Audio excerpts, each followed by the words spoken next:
Irmãos, pensei num tema. Quem sabe esse tema ele é emprestado de um outro livro da Bíblia. Qual é? O livro que tem como tema Provas de uma Fé Genuína. Vamos ver quem acerta. Aí, grande Woody. E eu coloquei uma ilustração ali que tem tudo a ver com isso. Aquelas barras de ouro ali, muito preciosas. Na realidade, aquilo é um pendrive. Já perceberam ali? Viram as entradinhas ali do lado? A questão que eu queria que nós pensássemos nessa noite é o seguinte: o que faz de uma pessoa, qual demonstração que ela dá se ela é crente mesmo? Porque a gente vive um momento que muita gente faz de conta que é crente. Tem igreja aí que o pessoal vai e às vezes o próprio líder da igreja não se converteu ainda. Então, uma pergunta que a gente precisa responder, a Bíblia ela nos diz isso. Existem coisas que só um crente de verdade consegue fazer? Isso é uma pergunta muito importante.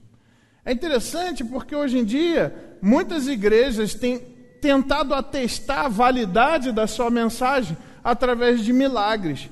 Não é verdade? Essa igreja é uma bênção porque aqui acontece expulsão de demônio, aqui acontece milagre, muitas maravilhas acontecem, mas o próprio Senhor Jesus Cristo falou que essas coisas não são uma prova genuína de conversão.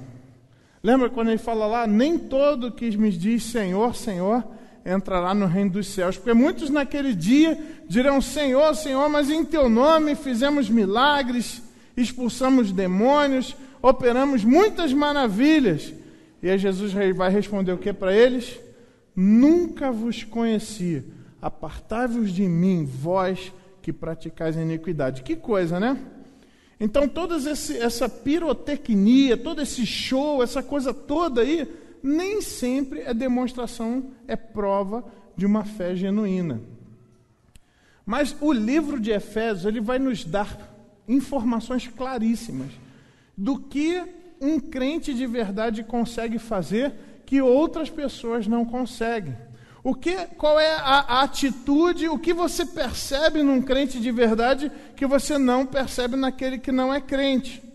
Aqui, durante essa mensagem, eu não gostaria que a gente tivesse a pá na mão. Aquela ideia, eu pego isso, depois isso aqui vai ser bom para o meu primo, estou pensando aqui naquele fulano. Não, mas que a gente pudesse ter a enxada na mão e a gente pensar, será que eu estou demonstrando isso? Será que eu estou vivendo isso? Ou será que nesse aspecto eu estou vivendo como alguém que ainda não conhece o Senhor Jesus Cristo? E talvez alguns de nós aqui precisam estar refletindo de uma forma assim mais consistente e pensar, será que eu sou crente mesmo? Será que eu já tive um encontro real com o Senhor Jesus Cristo? Eu gostaria de pensar 3 características e subdividir elas. 3 mudanças que não podem ser simuladas. Eu botei, será que é crente mesmo? Será que é? Será que não é? Só que eu não gostaria de olhar para as provas de uma fé genuína lá em Tiago, que é o livro texto. Isso eu gostaria que nós observássemos no livro de Efésios, essas provas. O pessoal estava brincando comigo, que lá no discipulado eu falo, gente, esse texto aqui é um texto que eu gosto demais. Aí o pessoal está falando, mas pastor, tu fala isso de todo o texto, mas é verdade, né? E essa passagem, essa segunda metade de Efésios, lá a partir do capítulo 4, que é a parte prática ali, como nós falamos hoje, nós usamos Efésios hoje de manhã, agora à noite também, essa é a parte da nossa postura, da nossa prática. Nós que somos salvos de verdade temos que fazer desta forma. E Paulo começa fazendo um pedido lá no capítulo 4, no versículo 1. Rogo-vos, pois, eu, o prisioneiro do Senhor. Vale a pena lembrar que Paulo está escrevendo isso na sua primeira prisão, que foi lá em Roma. A gente vê esse momento no final do livro de Atos, lembra? Paulo está indo em direção a Roma, tem até aquele naufrágio e tudo. Ele está indo para Roma. Essa é a primeira prisão de Paulo. Nessa primeira prisão, ele escreve várias epístolas, e Efésios é uma delas. Ele, como prisioneiro, ele escreve essa carta à igreja da cidade de Éfeso, e diz: rogo-vos, pois eu, prisioneiro no Senhor, que andeis de modo digno da vocação a que fostes chamados. Essa palavra andar, como a gente já sempre gosta de relembrar, andar significa viver, lembra? Vivam de maneira coerente com aquela vocação que vocês foram chamados e vocês aceitaram esse chamado. Essa é a ideia que Paulo está... É com base nisso que Paulo vai fazer uma série de rogos, uma série de pedidos, e vai fazer uma série de colocações. Eu gostaria que nós avançássemos um pouquinho, então, que nós começássemos refletindo que as provas de uma fé genuína, de alguém que é crente de verdade, vai estar ligada realmente ao uso de dons, a sua participação na igreja, vai estar ligado, isso a gente vê do versículo 1 até o versículo 16, a cooperação com o corpo de Cristo. Não existe esse negócio do cara falar que é um bom crente, mas ele fica afastado, ele é um crente sozinho, é um desigrejado. Não existe crente bom assim. Não existe bom crente desigrejado. Isso pelo próprio contexto. Se ele fala, rogo pela misericórdia, que andem de modo digno, e ele vai logo em seguida falar sobre essa participação do corpo. Como que alguém pode achar que pode ser um bom crente sem participar, de viver dentro do corpo de Cristo? Não tem como. Mas eu gostaria de observar com os irmãos, a partir do verso 17, 3 partes, 3 divisões nesse texto. São 3 parágrafos importantes. E eu gostaria de pensar no antes, no durante e no depois. 3 mudanças importantes que precisam estar presentes na vida de alguém que diz que é crente de verdade. E aí vale a pena a gente observar se nós estamos encontrando em nós essas mudanças, e vale a pena a gente observar se, de repente, aquele nosso amigão, aquele nosso querido que fala que é crente, tem que observar se ele tem isso e ajudar ele a perceber isso. Cara, eu não estou vendo isso aqui na sua vida, é importante ter isso na sua vida. Mas antes da gente olhar para o texto, lá a partir do verso 17, vamos orar mais uma vez. Pedir, Senhor, fale conosco. Faça essa oração nessa noite, nesse momento. Senhor, fala comigo nessa noite. Senhor, eu preciso ouvir sua voz. Preciso ouvir tua direção, Senhor. Fala isso com o Senhor do seu jeito, da sua forma, com a intimidade que você tem com o Senhor.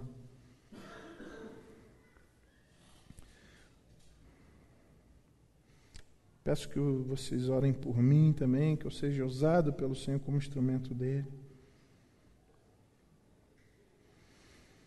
Senhor nosso Deus, nosso Pai,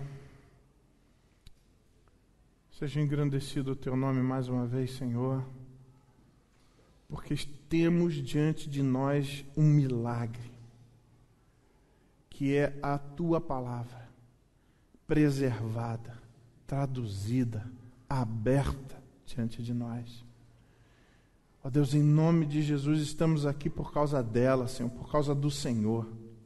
Estamos aqui, ó Deus, porque nós precisamos ouvir a tua voz através da tua palavra. Nós precisamos da tua direção, precisamos do teu encorajamento, da tua exortação, do consolo que vem do Senhor. Ó Deus, queremos ser crentes, Senhor, fiéis. Queremos ser uma igreja pura. Queremos, ó Deus, de verdade, junto com cada um de nós aqui, dos nossos irmãos, queremos fazer o que é certo, Senhor. E pedimos em nome de Jesus, que a tua palavra seja aquilo que ela é, instrumento do Senhor para aumentar a nossa fé e para nos tornar aptos para toda boa obra. Senhor, tem misericórdia do pregador, usa-o como instrumento poderoso nas tuas mãos para falar conosco. Obrigado, pedimos a tua graça, em nome de Jesus oramos. Amém. Pessoal, gostaria de então olhar para essa passagem perceber 3 momentos, 3 mudanças que precisam acontecer, que são demonstrações, que são provas de uma fé de verdade, provas de uma fé genuína. A primeira parte, eu gostaria de separar entre o verso 17, o verso 18 e o verso 19, a primeira parte. A segunda parte, do verso 20 ao verso 24, e a terceira parte, do 25 ao 32.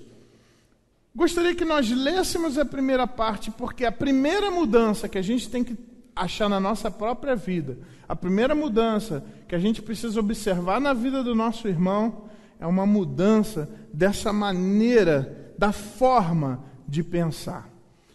Olha lá o que diz o verso 17 em diante. Isso, portanto, digo e no Senhor testifico, que vocês não podem mais andar como andam os gentios. E agora ele vai começar a dizer como andam os gentios. De novo ele repete a palavra andar. E o que significa andar? Viver. Ele está falando, você não pode mais viver como os gentios. Quem são os gentios? Aquelas pessoas que não têm um relacionamento de intimidade com Deus, não foram salvos por Ele. Aquelas pessoas ainda que não entregaram a sua vida para o Senhor Jesus Cristo, que ainda não aceitaram sobre si o senhorio do Senhor sobre as suas vidas. Esses são os gentios. Se a gente fosse olhar da perspectiva do judeu, ele chamava de gentio todo aquele que não era da comunidade de Israel.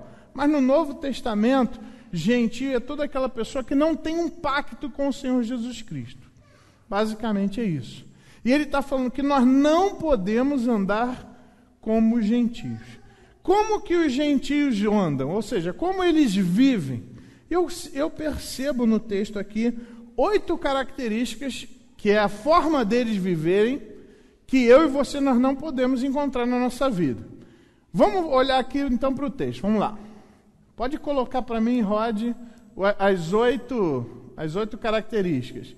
Eles vivem na vaidade dos seus próprios pensamentos, obscurecidos de entendimento, alheios à vida de Deus, por causa da ignorância em que vivem, por causa também da dureza do seu coração, os quais, tendo se tornado insensíveis, se entregaram à dissolução, para com avidez cometerem toda sorte de impureza. Olha só, a gente pode pensar em ponto por ponto aí.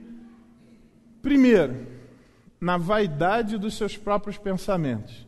Não importa que temos uma palavra de Deus, que só o Novo Testamento tem 2000 anos de história, e eles vão dizer assim, eu não concordo. Do alto dos seus 50 anos de idade, comparando os 2000 anos de Bíblia, ele fala assim, não, acho que não é isso não. Acho que não é bem assim. Cara, isso é muita vaidade, pessoal. Isso é vaidade. O entendimento dele está contaminado pela vaidade. Por que você não é humilde a perceber que existe um livro-texto, que existe uma igreja que já há 2000 anos entende dessa forma, e você, por que você acha que o seu pensamento está correto? Na vaidade dos seus próprios pensamentos.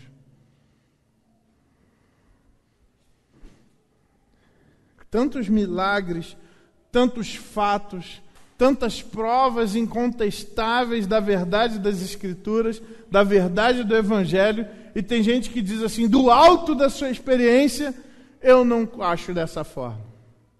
É vaidade, gente, isso é um pensamento vaidoso. O pensamento humilde é aquele que fala, não, olha, é verdade. Isso daí, a gente pode observar a história, me fala mais, eu quero ouvir mais. Essa é um pensamento humilde. O gentio não pensa dessa forma. E a ideia também é que o seu entendimento é obscurecido. Nós estudamos isso na quarta-feira, quando estudamos lá antropologia. Nós vimos que um dos resultados negativos da queda, quando o homem pecou, é que toda a sua razão, aquilo que ele era o máximo de toda a criação, o seu raciocínio se tornou obscuro, já não segue reto, já não é tão fácil. Fico imaginando que uma das coisas que, quando a gente estuda antropologia, inclusive dá tempo, se você quiser fazer o curso Foco, ainda fez o comercial ainda, né? Imagina você ler um texto e esse texto está na sua cabeça e você não precisar mais estudar. Já pensou que coisa linda isso? A nossa mente, ela, por causa do pecado, a gente tem que estudar, tem que ler de novo, né, Eli?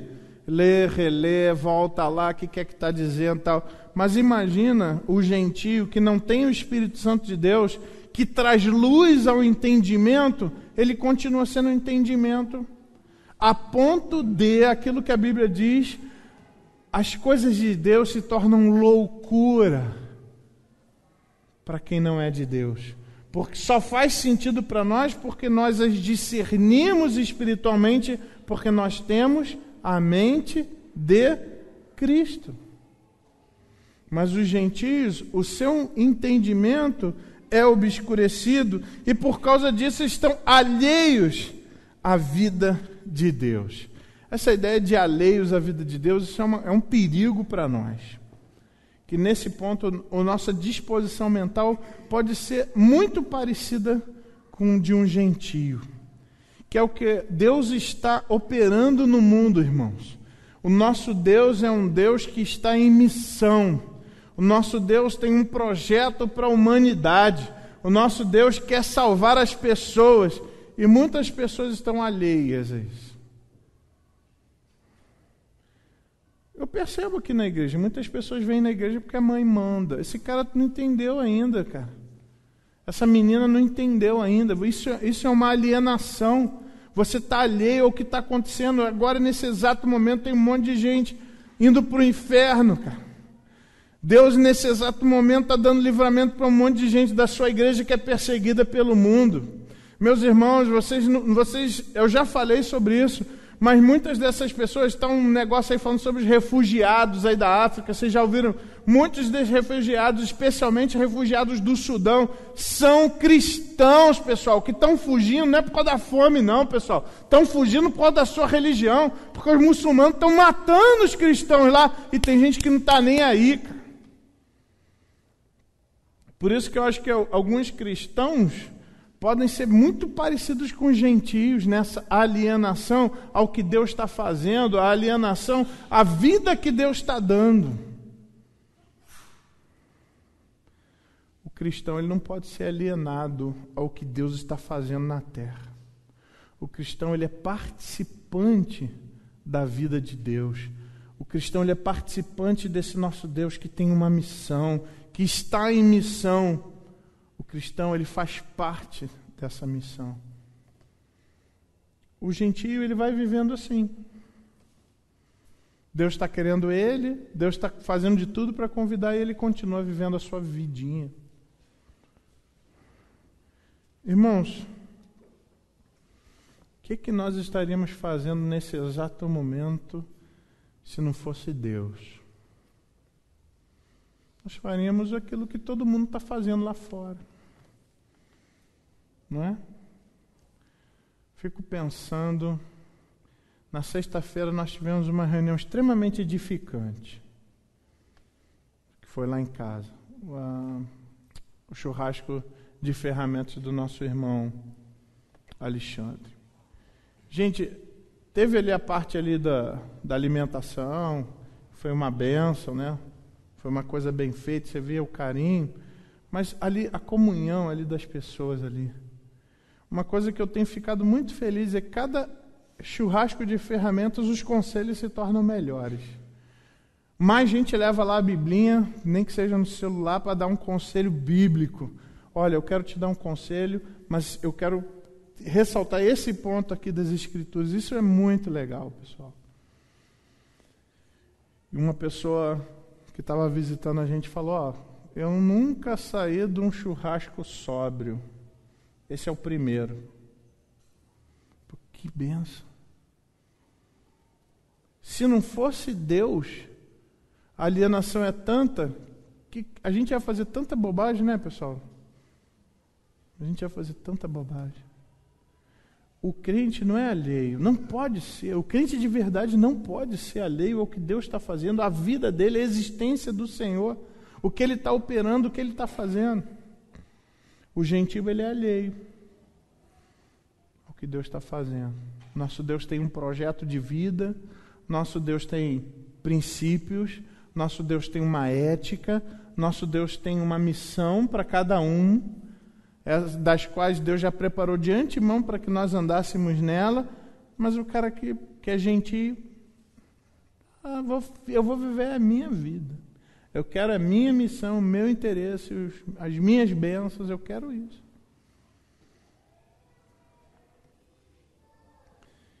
Esse é um ponto que às vezes eu fico em dúvida se alguns são crentes mesmo. Vive para trabalhar, vive para seguir os seus próprios projetos, vivem para tanta coisa, mas não vive para o Senhor e dizem que são crentes. Nós cantamos, Senhor, que a minha vida seja como um farol, para que o Senhor possa me usar em qualquer hora e em qualquer lugar. Usa-me. Não dá, pessoal. Isso não é verdade na vida de vários aqui.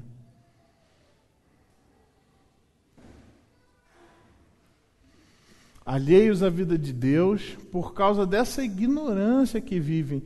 A ignorância é essa coisa que a pessoa sabe que tem, mas ignora. Sabe que existe, está escrito em algum lugar, mas... E eles são ignorantes pela dureza do seu coração. Já foram alertados algumas vezes, já foi dito alguma coisa sobre isso, mas o meu coração é duro, eu não quero mudar, não quero fazer. Os quais, porque o coração é duro, então ele também é um coração calejado. O que acontece onde é calejado, onde está endurecido, perde-se a sensibilidade. Estava conversando com o Luan hoje de manhã. Como é diferente um crente quando erra, né? Fica aquele incômodo, aquilo no coração. A gente fica, isso eu tenho que consertar, isso não está certo, eu errei, eu busco o perdão de Deus, eu vou lá no meu irmão, confesso o meu pecado. O crente de verdade é assim. Agora, se você fala para mim, não, cara, eu erro, mas eu consigo conviver numa boa com isso. Será que você não tem um coração insensível? Essa dureza do coração também é parecida com essa ideia de que, às vezes, o pastor vai lá, fala, te dá conselhos, te dá exortação, mostra que tem alguma coisa errada. Não estou errado nisso. Não, o senhor não entendeu. Não é isso que você está... Cara, por que esse coração duro? Quem age assim é o gentio. O crente vai ouvir, especialmente se é uma liderança, especialmente se é o seu líder espiritual falando, ele vai dar atenção, ele vai ouvir, ele vai, olha, eu não estou vendo isso, pastor, mas eu quero pedir que Deus me dê essa sensibilidade. Vai que é um ponto cego meu, vai que eu não estou percebendo, mas o Senhor pode me mostrar.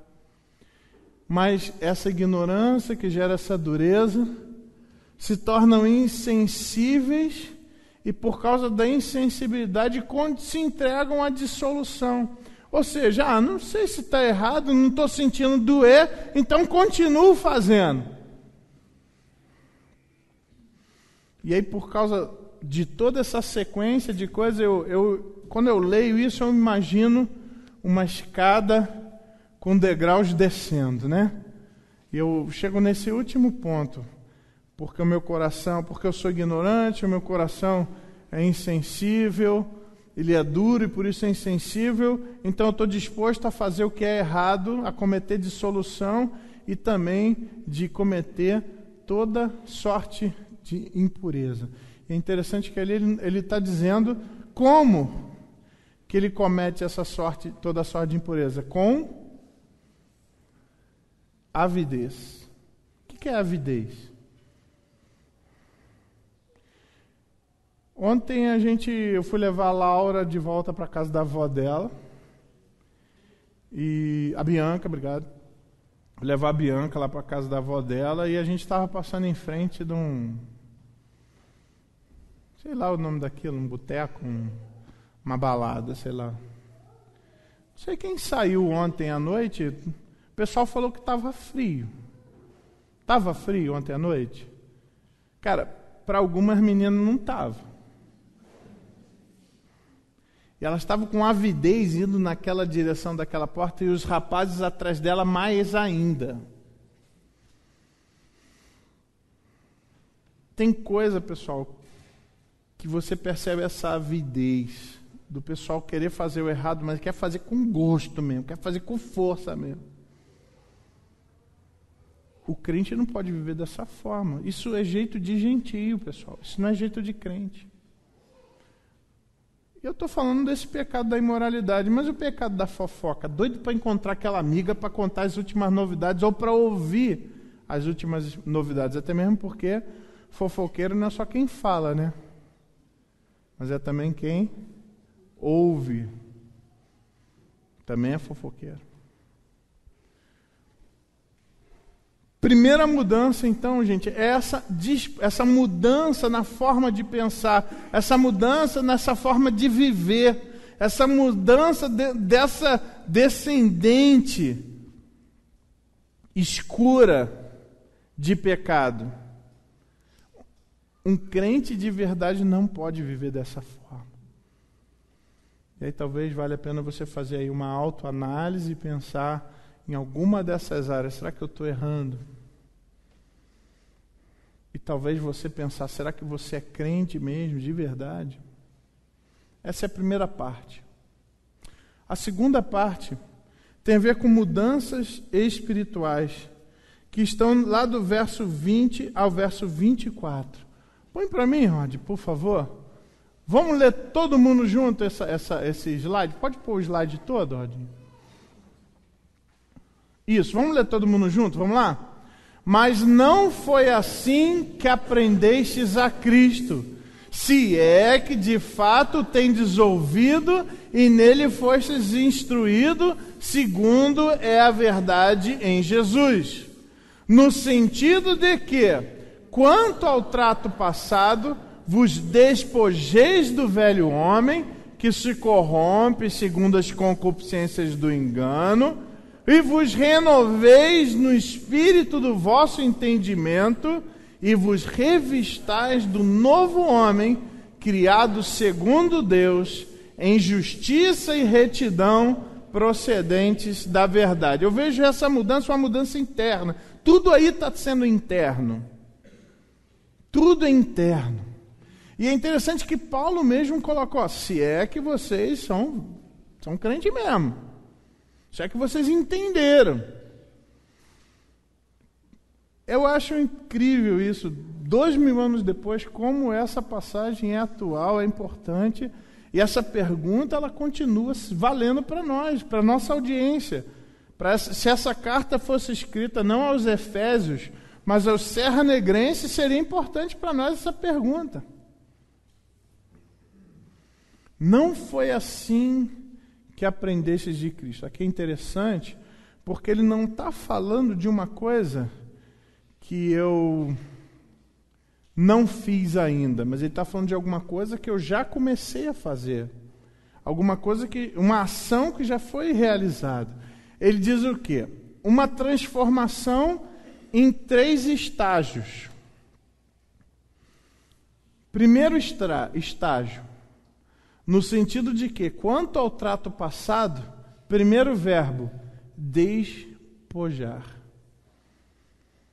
Despojar. Despojar tem a ver com você tirar uma roupa.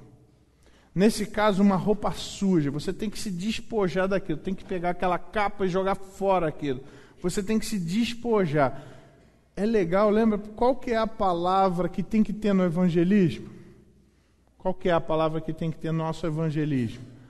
Arrependimento. Sem arrependimento não há conversão. É interessante que o arrependimento é justamente essa sensação, essa tristeza segundo Deus, esse entendimento do que eu estou fazendo está errado. É essa percepção de que as minhas atitudes não estão agradando a Deus. Não existe crente de verdade sem ter despojado. E é esse ponto que está pegando, gente, muitas igrejas evangélicas. Porque o evangelho do Senhor Jesus Cristo é o seguinte: antes de você pegar alguma coisa, antes de você vestir alguma coisa nova, cara, tira o velho.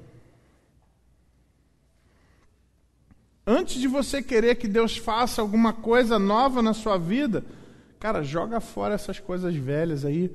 Deixa Deus mudar a sua vida. Deixa Deus pegar essa porcaria, joga isso fora, cara. Tantos hábitos ruins aí, tanto jeito, talvez a sua personalidade, tem coisa que tem que jogar fora. Tem jeitão seu que não é bom, cara. Eu acho legal, uma vez um sábio falando, né? Como que você pode encher com o Espírito Santo um pote que já está cheio de orgulho? Não cabe.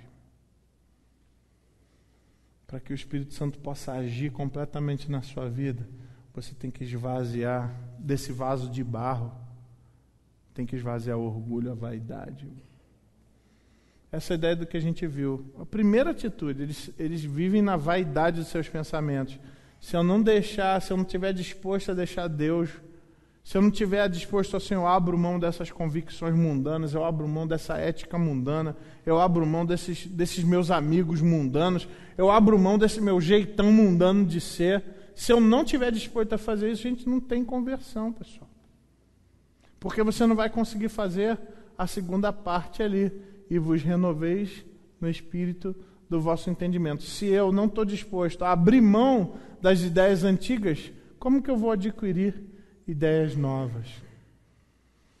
Se eu não tenho essa humildade olha, eu quero repensar minhas convicções, se eu não tenho essa humildade, Deus não vai ter espaço para trabalhar na vida da gente.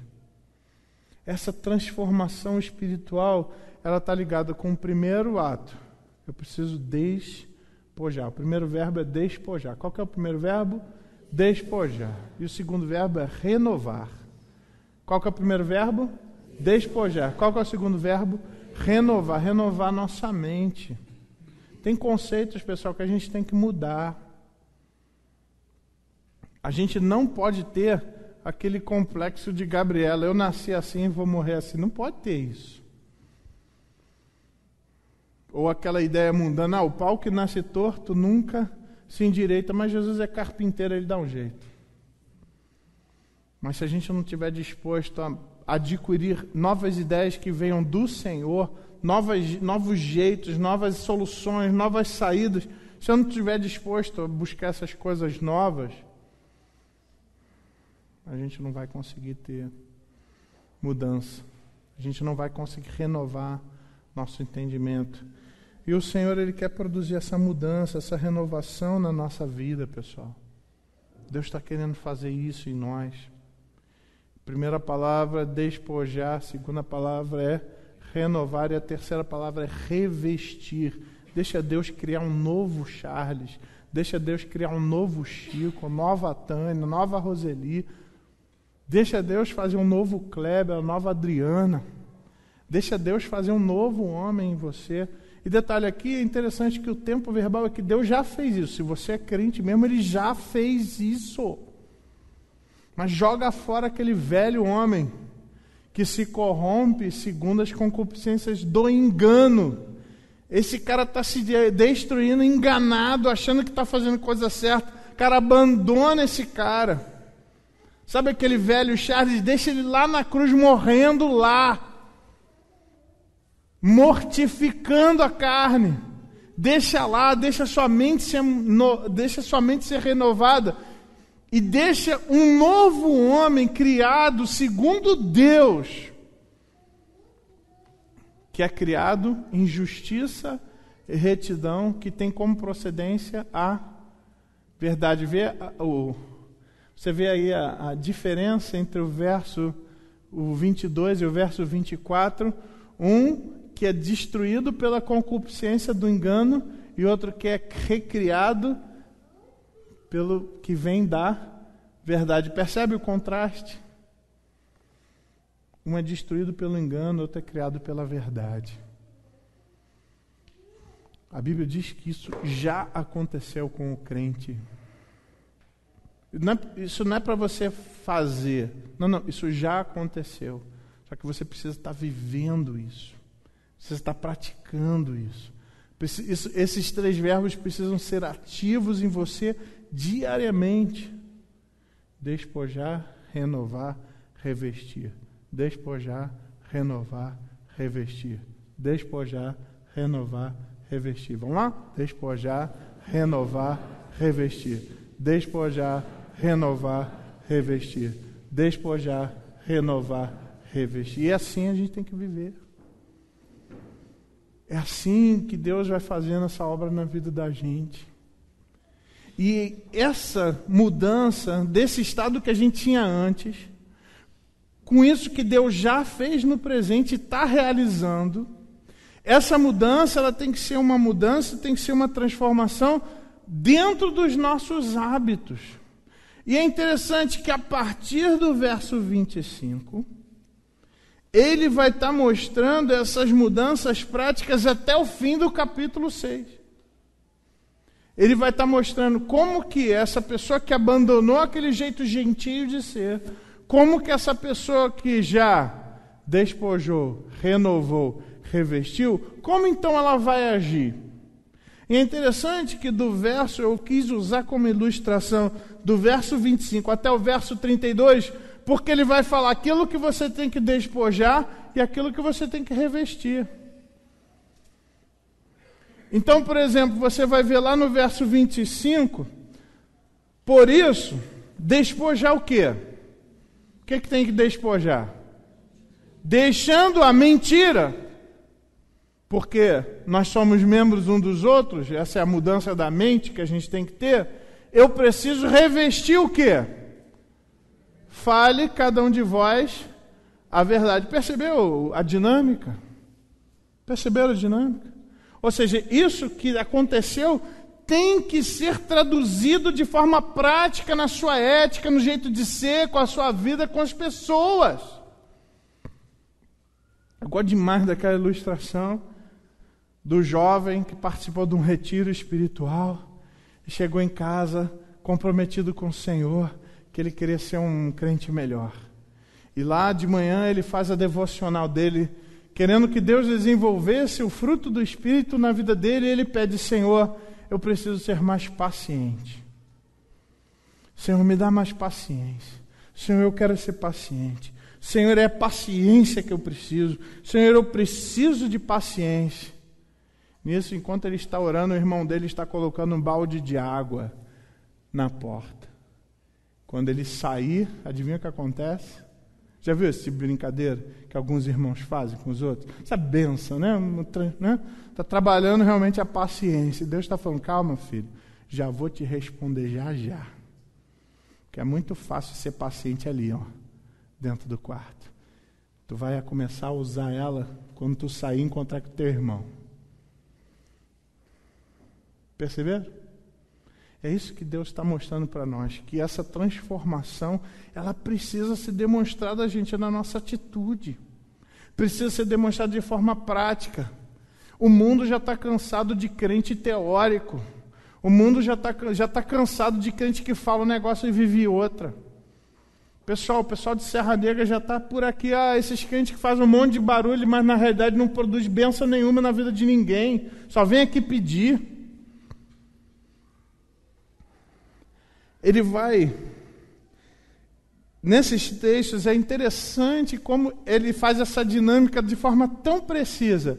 Despoja isso e revista-se disso.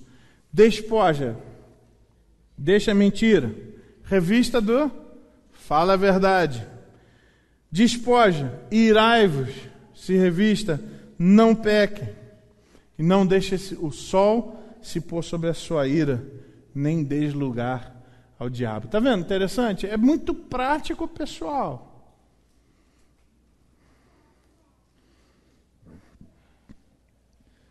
Quando que um mentiroso deixa de ser mentiroso? Quando ele para de mentir? Por esse texto, não. Quando que ele deixa de ser mentiroso? Não é só quando ele deixa a mentira, mas quando ele fala a verdade. Quando o irado deixa de ser irado, quando ele simplesmente não grita, não, quando ele resolve naquele mesmo dia e não dá espaço para o diabo no coração dele. Quando que um ladrão deixa de ser ladrão? Despoja, aquele que furtava, não furte mais. Mas o que ele deve revestir? Trabalhar, mas não só trabalhar, pessoal. Eu gosto demais desse versículo. Quando que tu sabe que o ladrão deixou de ser ladrão? Quando ele começou a trabalhar? Não. Quando ele começou a trabalhar, é o começo de uma coisa muito boa. Mas ele está falando, quando ele trabalha para quê? Porque de repente o ladrão, ele fala, não, eu estou trabalhando porque eu vou ganhar dinheiro. Mudou o coração? Mudou ali uma coisa externa, gente. O coração não mudou, que é o que ele quer, o desejo, o egoísmo, a ganância, de repente não mudou nada. Só mudou a atividade. Mas quando que um ladrão deixa de ser ladrão? Quando ele trabalha para quê, pessoal? Está no texto aí, ó. Quando esse cara começa a dividir, cara. Quando ele começa a doar. Aí ele deixou de ser ladrão. Legal isso, né? E aqui ele não está falando igual o traficante Robin Hood brasileiro. Não, ele roubou dos ricos. Ele trabalhou, filho. Não é roubar dos ricos para dar para o pobre, porque isso não tem valor nenhum, pessoal. Não fez esforço nenhum. Agora, o cara vai lá, ralou, trabalhou para poder compartilhar, para poder dividir, para poder ajudar o irmão lá na luta dele. Aí tu sabe que o cara deixou de ser ladrão mesmo. Despojou, furto. Revestiu de trabalho para compartilhar. Versículo 29. Despojar. O que é para sair aí? O que tem que eu tenho que jogar fora? Palavras torpes. Não sai, você não pode. Para de falar isso. É interessante que palavra torpe não é palavrão, né, pessoal? A tradução da palavra torpe esse termo torpe, ele é usado para um peixe podre. É uma coisa que fede, é uma coisa que não é legal. Não sai da sua boca nenhuma palavra assim. E sim, aí o revestir, unicamente a que for boa para edificação, conforme a necessidade, de forma que faça o quê? Transmita a graça. É interessante que ele fala que o cara que passou a falar direito, que aprendeu a usar direito a língua, não foi o cara que ficou quieto. Perceberam? Não, é aquele que continua, mas agora ele fala na hora certa de forma que produza graça naquele que ouve. E ele fazendo dessa forma, ele não entristece o Espírito Santo de Deus, no qual ele é selado para o dia da redenção. É interessante aí o Espírito Santo de Deus nesse contexto.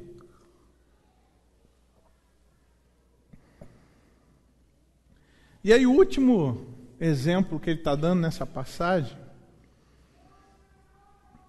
ele põe o despojar no verso 31 e o revestir no verso 32. Despojar. O que eu devo despojar? Vamos ler ali. Longe de vós toda amargura e cólera. Vamos ler todo mundo junto? Vamos lá? Todo mundo? Vamos lá?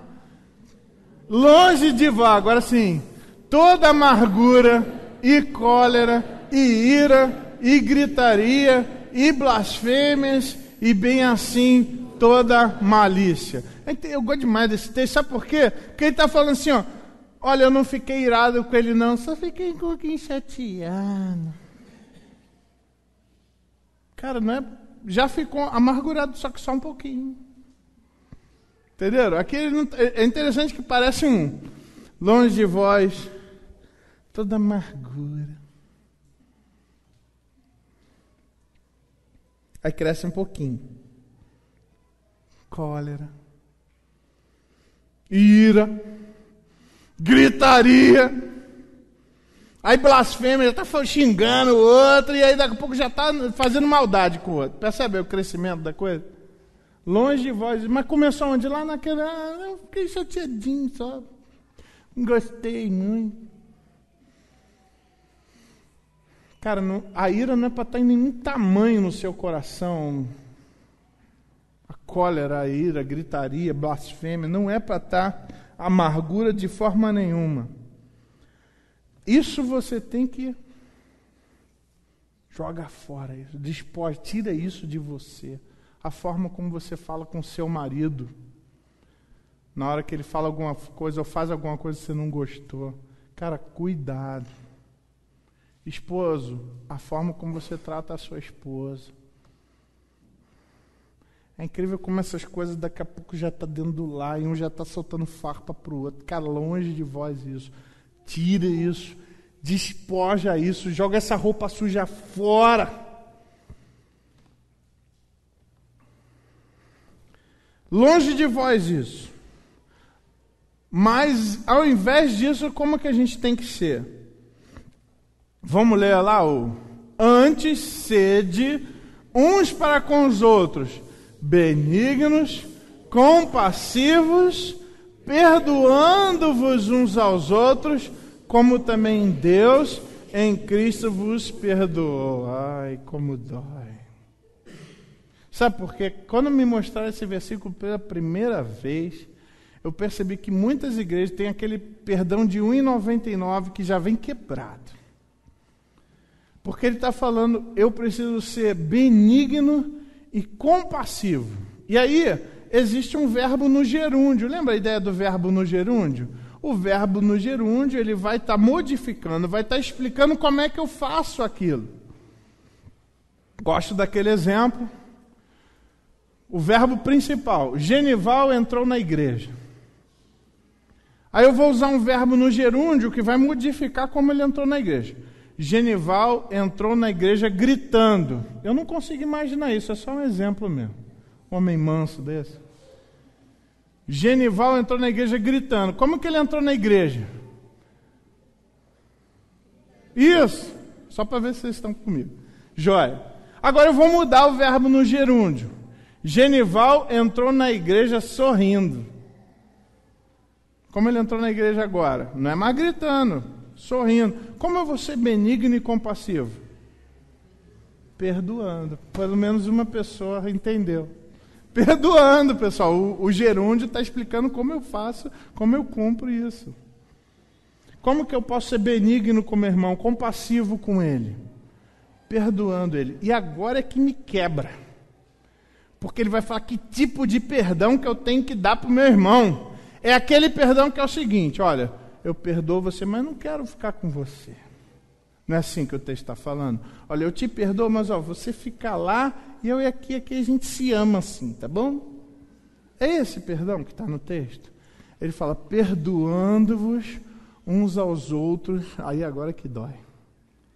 Como Deus em Cristo vos perdoou. Cara, como que Deus me perdoou em Cristo? Já pensou se Deus falasse assim, não, eu te perdoo, mas comigo tu não vai morar. Pô, só tem aonde para eu ir então? Só tem céu e inferno. Não, no céu tu não mora. Que perdão é esse? Ou ele fala assim, ó, eu te perdoo, mas ó, se tu errar comigo de novo, Deus ele imagina que talvez a Regina possa errar com ele de novo, depois de ele perdoar. Ele acha que de repente você pode errar de novo? Ele tem certeza, né, Regina? Assim como você e eu, ele sabe exatamente que eu vou errar novamente, cara. Então não é aquele perdão condicional. Não é aquele perdão que assim, olha, se você então começar a comer aqui na minha mão, eu perdoo. Cara, não foi esse perdão que que Deus nos ofereceu em Cristo. O perdão que Ele nos oferece em Cristo, que é o que eu tenho que ter pelo meu irmão, é aquele perdão que eu estou disposto, cara. Vamos andar junto de novo. Cara, vamos lá. Aquele perdão que eu vou abrir meu coração de novo para você, cara. Tem espaço no meu coração para você. Foi o que Deus fez em Cristo. Foi Jesus que abriu o caminho do céu, não há outro meio de ir. É esse perdão que eu vou oferecer para o meu irmão. Errei com você, me perdoa, irmão. É assim que o irmão fala, pastor, está perdoado, está tudo certo. Está pago, ó. Sabe essa dívida que eu tenho? Rasguei. Não foi assim? Não diz lá que Jesus rasgou o escrito de dívida que tinha contra nós e pregou lá na cruz? Não foi isso que Deus fez? Não foi assim que Ele fez com a gente? Cara, é assim que eu vou fazer com meu irmão. Eu não tenho um baú para guardar as contas que os meus irmãos têm contra mim. Eu não tenho manga para tirar aquela carta na manga. Eu não tenho. É assim que é o perdão. Agora, faz sentido porque isso é prova de uma fé genuína, não é? Dá para fazer essas coisas se eu não for um crente de verdade? Perdoar mesmo, trabalhar para dividir, falar a verdade, não se irá. Dá para fazer isso se você não é crente de verdade? Faz sentido para os irmãos? Porque que essas são provas de uma fé de verdade? Essa mudança do jeito de olhar a vida, de olhar o mundo, de entender as coisas, discernir elas espiritualmente. Essa transformação do caráter, renovar, do despojar, renovar, revestir, despojar, renovar, revestir, despojar. Não tem como fazer isso se você não é de Deus de verdade, se você não tem um pacto com Ele de verdade, e você não vai conseguir viver essas coisas. E aqui um cuidado. Tem muito teólogo de meia tigela aí, que ao invés de manter isso lá no nível que a Bíblia colocou, gente, isso é muito alto, concorda? Eu olho para isso daí e eu falo assim, cara, não é difícil fazer isso. Não é difícil. É impossível. Se não for o Espírito Santo, a gente não consegue. Porque está muito alto, pessoal. Está muito acima do que a gente consegue alcançar como seres humanos normais. Só crente para fazer isso. Só com Cristo. Cuidado. Porque tem teólogos e igrejas que estão tentando tirar o padrão lá de cima e botar aqui embaixo. É o cara que vai lá e escreve o livro dizendo assim, ó, perdoe a sua esposa, mas entenda que vai continuar havendo uma distância entre você e ela. E esse cara não leu a Bíblia ainda. Então, saiba que você não deve errar, porque os erros eles são tão difíceis de se consertar que nunca volta do jeito que estava. Esse cara não entendeu o Evangelho. O Evangelho é restaurador, pessoal. O que ele fez? Ele tirou o padrão lá de cima e botou aqui. É esses pastores que pregam, tudo bem, você perdoa, mas você não precisa esquecer. Pô, é assim que Deus faz com a gente? Lá em Isaías não fala que Deus pega o nosso pecado e faz o que com ele? Já lança lá no fundo do mar, cara. A Bíblia diz que Deus perdoa e esquece. Tudo bem que eu posso até não me esquecer como ser humano, eu vou me lembrar, mas eu nunca mais vou lançar aquilo. Aquela dívida eu rasguei, ela não tem mais valor.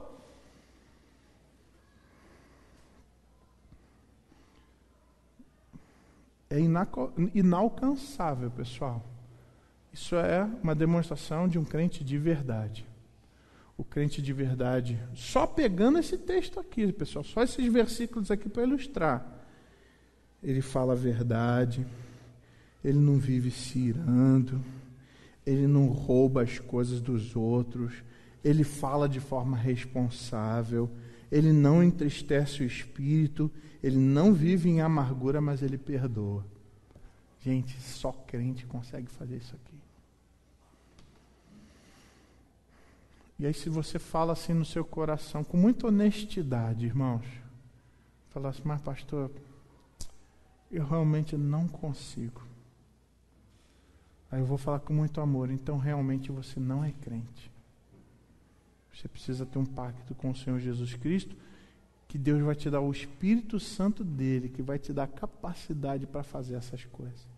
De repente você está vivendo há muitos anos amargurado com alguém que te feriu muito. E você está falando no seu coração, eu não consigo perdoar essa pessoa. A Bíblia diz que se você é crente de verdade, você consegue. A palavra talvez não é eu não consigo, talvez seja eu não quero. E se você não consegue mesmo, que bom que você chegou nessa conclusão, porque é o momento de você chegar hoje diante do Senhor e falar, Senhor, recebe a minha vida. Me salva. Senhor, eu reconheço que eu sou pecador, preciso do Senhor. porque eu ainda não sou teu. Eu não tenho ainda o selo, porque aqui não diz no verso 30. E o Espírito Santo, ele serve para quê? Ele é o quê? É o selo para o dia da nossa... Quando o Senhor voltar para buscar, e nós cantamos isso e gritamos: Maranata, vem depressa, vem agora. Ele vai olhar, quem tem o selo? Esse eu levo. Quem tem o selo? Para o dia que ele vai redimir a sua igreja. De repente você fala assim: olha, eu não tenho ainda, eu não sei perdoar assim, eu vivo irado, eu sou um mentiroso, eu vivo todo jeito aqui, a minha cabeça, o meu jeito de pensar é como gentio. Cara, glória a Deus que você chegou nessa conclusão, porque hoje a gente pode resolver esse problema.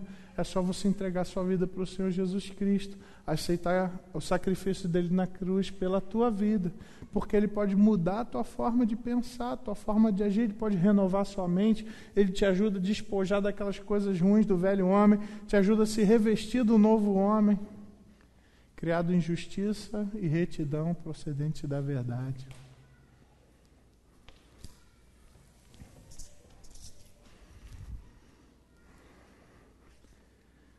Talvez você precise tomar essa decisão hoje. Senhor, eu quero ser do Senhor Jesus Cristo. E eu quero dizer para você, se você não tomar essa decisão hoje, essa falta de perdão, ou essa mentira, ou esse desejo por roubar, ou essa ira, vai acabar com você e com todos os seus relacionamentos. Vai ser uma maldição na tua vida.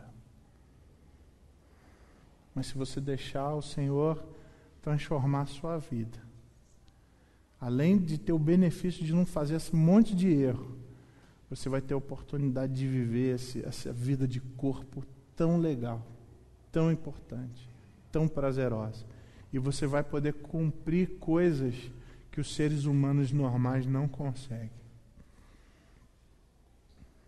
Gostaria então de te dar a oportunidade de fazer uma reflexão. Para te ajudar, feche seus olhos, feche sua cabeça. Se você é um crente de verdade, ore pela sua vida.